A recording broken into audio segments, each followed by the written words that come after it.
Hi guys, in this video we're going to go over how to add Form 1099-B to taxes for Fidelity. Now, what you want to do, of course, is sign in first to fidelity.com, and then you'll see right here, it says statements, right?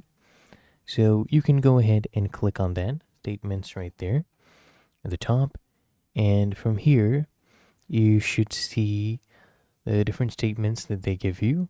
What I want you to do is go ahead right there, you'll see tax forms, right?